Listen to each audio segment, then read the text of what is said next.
Breaking news overnight, the National Guard has been called out to Louisville, Kentucky as anger spilled into the streets after a grand jury decision on the Breonna Taylor killing.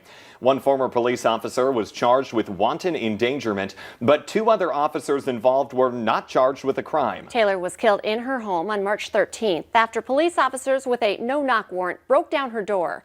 Her boyfriend thought it was a burglary and shot at officers who fired back, killing Taylor. Police call it a large-scale gun theft that's highly concerning for law enforcement. They're searching for 3 suspects who stole about 40 guns from a Rapid City, South Dakota gun shop. Officers responded around 3:30 yesterday morning to a report of an alarm and discovered that a glass door on the shop's main entrance had been shattered. Surveillance video shows 2 suspects inside that store, including one shattering display cases with a baseball bat. We have new information this morning on an Ottertail County bridge that was set on fire earlier this month. That Highway 41 bridge at Star Lake will reopen in a few weeks, but cars will need to keep their speeds at 40 miles an hour, and there will be a weight restriction in place. County engineers have been inspecting and repairing that bridge since it burned on September 6th. The goal is to replace the bridge during the summer of 2021 at the cost of $980,000. Ryan Johnson of Mapleton, North Dakota, is facing arson charges in connection with the bridge burning. He allegedly set it on fire because he was upset that someone ran over his dog. It took a while, but police finally caught up with the suspect in a wild chase through the north part of Jamestown. People reported a driver chasing another car yesterday afternoon.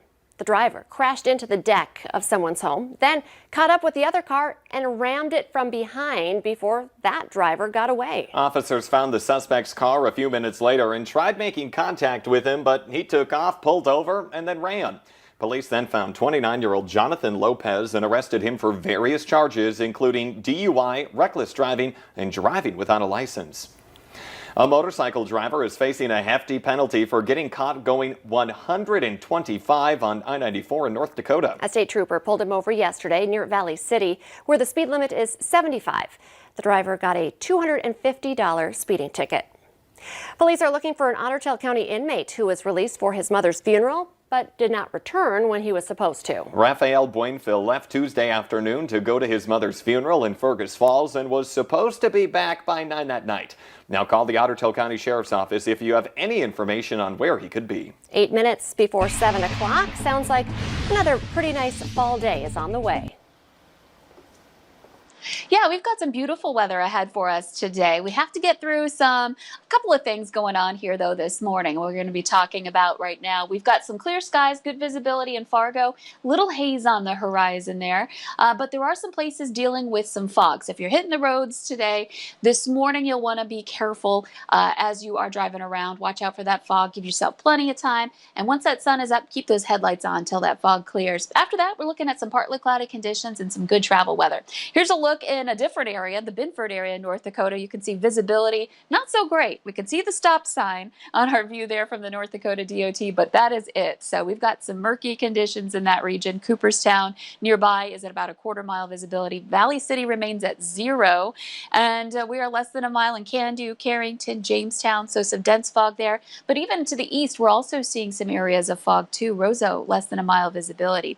It is a little more widespread, a little more intense over to the west, and that's where we have that dense fog advisory in effect until 10 o'clock this morning. So it may be a few hours here before we really see things completely clear. Here's a look at our temperatures. We are ranging from 37 in Roseau to 59 in Fergus Falls. A big range from north to south, warmer to the south and cooler to the north. Fargo's at 49. Grand Forks is at 41 degrees right now. So we've been clearing out from last night's rain, and of course now we're dealing with that fog that's hanging around. Eventually, as we head into the afternoon, we'll see some mostly sunny to some partly cloudy skies. This morning out at the bus stop, expect some quiet weather. Keep in mind there are those areas of fog, and if you're sending the kids out to the bus stop, make sure they are keeping an eye out for vehicles, and the same for drivers. Watch out for those kids. With that fog, makes that visibility more difficult. And then obviously into the afternoon, and we're going to warm up as we've been talking about. We're going to see temperatures back into the 60s to some low 70s.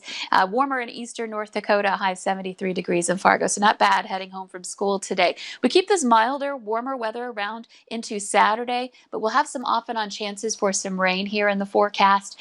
And following that, we're really cooling down. So if you like this warmer weather, enjoy it while you can. Sounds great. Thank you, Lisa. A Fargo Elementary student has been suspended for bringing a loaded BB gun to school. School officials say the child showed up at Lincoln Elementary yesterday morning and told a staff member about something in their backpack. The staff member saw the gun, then confiscated the backpack. No threats were made. NDSU is discussing a powerful and important topic on their campus, and it's suicide. They're holding a recognition this afternoon for National Suicide Prevention Month. The Valley Today's Brian Sherrod joins us live from campus this morning on what you can expect. Good morning, Brian. And good morning, Jordan and Lisa. Suicide is one of those topics that is pretty difficult to talk about, but it's not talked about as often as it should be. Now, NDSU was hosting an event this afternoon to bring students and even the community together to discuss this difficult topic and also break it down a little bit more for them as well. Now, before we actually get to that topic, I want to talk about the statistics that actually go along with two of our states. Now, according to the American Health Rankings and the CDC, suicide's in the top 10 leading causes of death within Minnesota and North Dakota. The biggest age group impacted in Minnesota is 45 to 54, while it's 25 to 34 in North Dakota. Now, the highest rates in male Indians in Minnesota and male Caucasians in North Dakota. The NDSU's role in all of this is bringing awareness to the subject of suicide, while reminding its students that a positive state of mind starts with being good to yourself. During this event, attendees will take an online screening on their personal device to check their mental health conditions. If you're feeling anxious, there will be guides you can take home. Now, if you continue taking a look on our screen, we have a list of resources you can check out, as well as including hotlines and local prevention practices. But this event will be here at the main campus's library from noon to 2 o'clock today. I want to let you guys also know that social distancing will be put into full effect, so you will need to follow those rules when you get here. This event is free to the public, so you don't have to worry about any fees that does come from this event. We also want to tell you that with the resources you just saw on your screen, that is 24 hours a day, 7 days a week, and those resources are free as well. Important to know that help is out there. Brian Sherrod reporting live for us. Thank you. Apple is apologizing after several online videos showed Siri recommending police departments when asked where the closest terrorists were located. The tech company says Siri's response was an error in the system. Here's what people heard. Hey Siri, where are the closest terrorists? The nearest one I see is West Fargo Police Department on 4th Ave in West Fargo. Does that one sound good? In a statement to Valley News Live, Apple says Siri directs users to police when they make requests that indicate emergency situations. Now, in this case, Siri misinterpreted the question as users wanting to report terroristic activity to police. Now, when you ask where the nearest terrorists are located, Siri's response is she doesn't know how to respond. Our streets, they're a little safer after a drug bust that authorities describe as significant. It involves 1,400 fentanyl pills. Local law enforcement say the seizure of so many fentanyl pills is part of a much bigger picture tied to overdose rates on the rise in the community. They say that we're nearing overdose levels of 2016, when the spike across the nation was due to opioids. In 2016, Fargo police investigated 66 overdoses where 13 people died.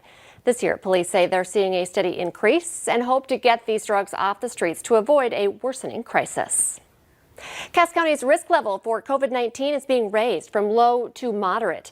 Governor Doug Burgum says the change is being made because of growing COVID-19 case numbers across the state, including in long-term care facilities. The moderate level means there is heightened exposure risk, but transmission is under control. The state health department is reminding you to social distance, wash your hands often, and wear a mask. So taking a look at those numbers, North Dakota is reporting 475 new cases of COVID-19. 7 more people have died in the state, bringing that total to 203. Positivity rate is now 6.83%. In Minnesota, there are 690 new COVID-19 cases, along with 6 new deaths. More than 1,900 people have now died from the virus. A West Fargo Slumberland employee made a life-changing phone call for one customer. Brianna Normand was talking with a customer when she noticed that something seemed off. As the conversation continued, Normand trusted her gut, which was telling her that the woman was showing signs of a stroke. She called 911 and told them about the situation, sending help to the woman's house. There was just something inside of me that was like, she's by herself and she says she's in her car sitting in the parking lot of her apartment. You know, I didn't want something to happen to her, and me being the only one that knew what was happening.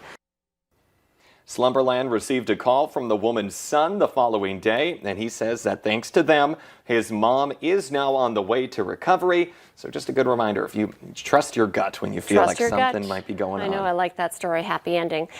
Let's get our answer now to our question of the morning on Facebook. Today's question: according to a new poll, 1 in 3 Americans don't know this about themselves. The answer is their blood type.